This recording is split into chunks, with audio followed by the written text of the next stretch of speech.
अगर आपको अचानक ढेर सारा पैसा मिल जाए, जैसे कि कोई लॉटरी लग जाए या कुछ ऐसा ही हो जाए, तो जाहिर है आप अपने आप को बेहद खुशनसीब मानेंगे।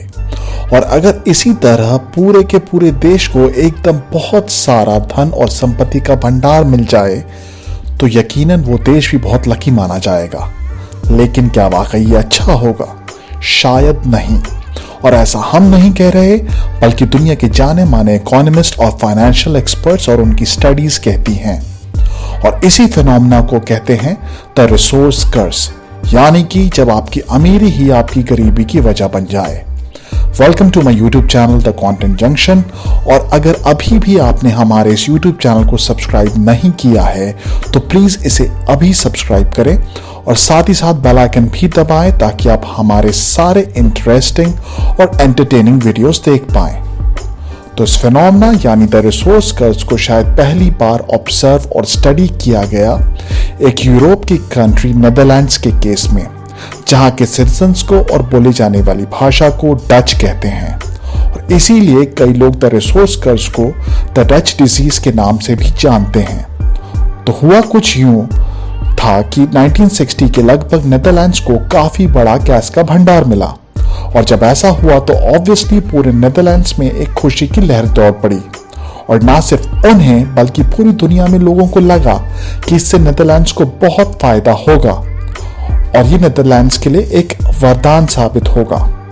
और शॉर्ट रन में यानी कि छोटी अवधि में तो ऐसा हुआ भी, लेकिन जैसे जैसे आगे समय बीता तो आश्चर्यजनक रूप से इकोनॉमिस्ट ने देखा कि नेदरलैंड्स की इकोनॉमी को फायदे से ज्यादा नुकसान हुआ है। यानी कि लंबी अवधि में मींस लॉन्ग रन में नेदरलैंड्स को अचानक मिले इस बेहद विशाल गैस के भंडार से उल्टा नुकसान हुआ। ये सब कुछ दिमाग चकराने वाला था। और ऐसा क्यों हुआ, ये जानने के लिए अर्थशास्त्रियों ने इस पर रिसर्च की और उससे निकली इसकी वजह, जिसे द डच डिजीज या द रिसोर्स कर्स कहा गया। तो चलिए हम आपको बताते हैं कि उन्होंने इसके क्या कारण पाए। पहला, जैसे ही गैस का भंडार मिला, नेदरलैंड्स की करेंसी का मूल्य बढ़ने लगा, यानी कि करेंसी अप्रिसिएशन होने लगा। अब आपको शायद ये लग रहा होगा कि ऐसा तो अच्छा ही है, तो ऐसा नहीं है, क्योंकि जब किसी देश की मुद्रा यानी कि करेंसी अचानक बढ़ने लगती है, तो इसका असर उसकी सारी इंडस्ट्रीज पे पड़ता है, यानी कि इंपोर्ट और एक्सपोर्ट्स पे पड़ता है, जो कि अच्छा नहीं है। दूसरा, क्योंकि आपकी करेंसी अचानक बढ़ती है, तो इसकी वजह से आपकी बाकी सारी इंडस्ट्रीज पे बुरा असर पड़ता है और बाकी सारे एक्सपोर्ट्स पर भी।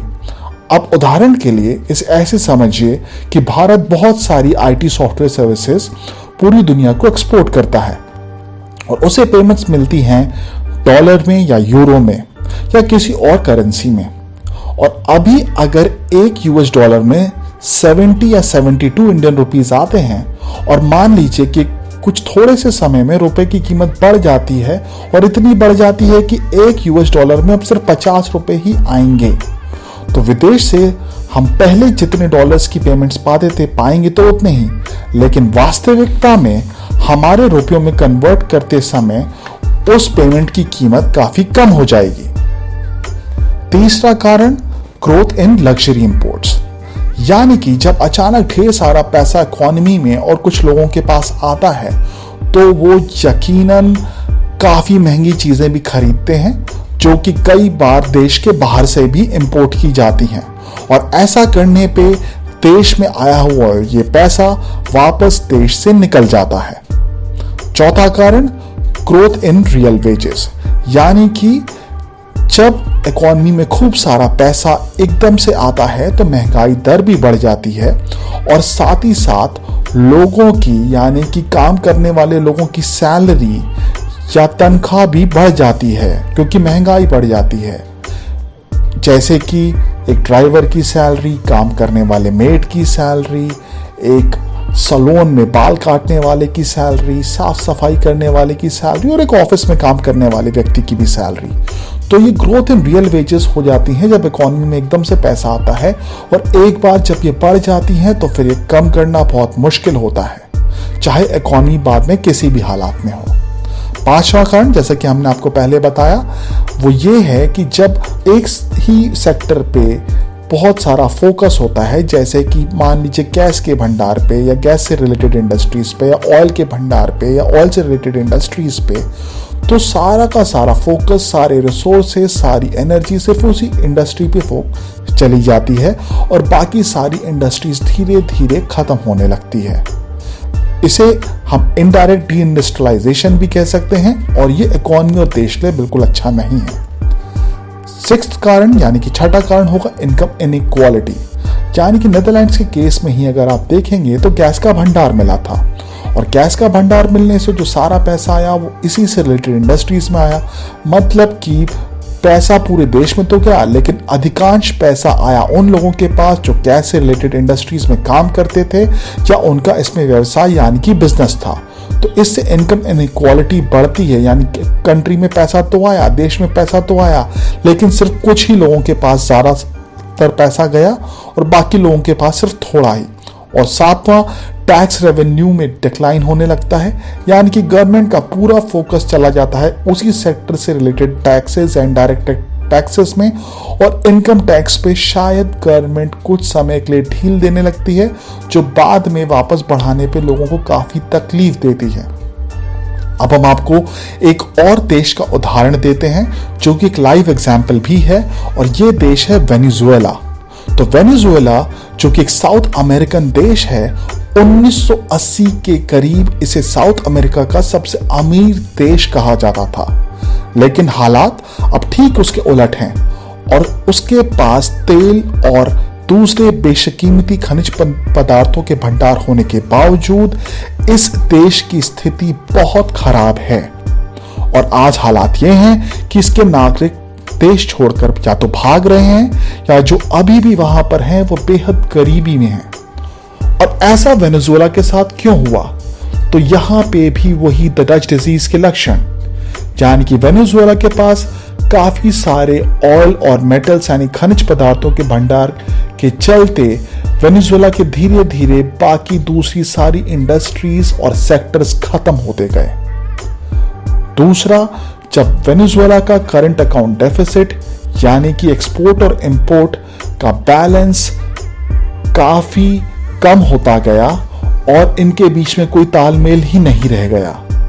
तीसरा, जब उसका टैक्स रेवेन्यू बेहद तेजी से गिरने लगा, यानी कि सरकार के पास आने वाला टैक्स धीरे धीरे काफी कम होने लगा और ये काफी ज्यादा ही गिर गया, और इसके चलते बेरोजगारी भी वेनेजुएला में काफी बढ़ गई, जिसकी वजह से लोग बहुत ही बुरे हालातों में जीने को मजबूर हो गए।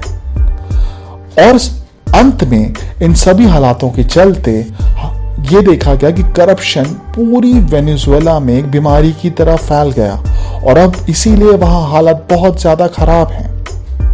अब इसी तरह आप देख सकते हैं अफ्रीका के केस में भी बिल्कुल यही हो रहा है।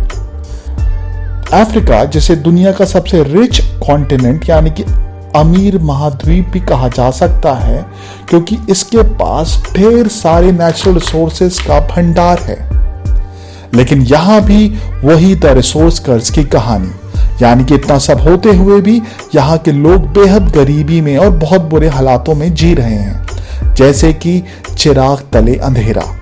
और अगर अभी भी आपने अपने आप को पूरी तरीके से इस लॉजिक या इस फिनोमेना को समझने में सक्षम नहीं पाया है, तो चलिए हम आपको एक इंडिविजुअल यानी एक व्यक्ति का एग्जाम्पल देते हैं जो कि इंडिया के ही हैं।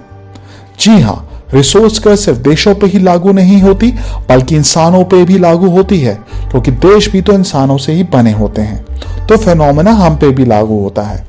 तो अभी हाल ही में आपने एक बहुत फेमस क्विज शो के विजेता की खबरें पढ़ी होंगी कि किस तरह 2011 में 5 करोड़ जीतने के बाद भी उनका हालात बहुत ज्यादा अच्छे नहीं हुए, क्योंकि उन्होंने उसके बाद इतनी सारी संपत्ति पाने के बाद कुछ गलत डिसीजंस लिए, जिसकी वजह से उन्होंने काफी कठिनाई भी झेली और अब जाके कहीं वो वापस अपने आप को संभाल पाए हैं किसी तरह।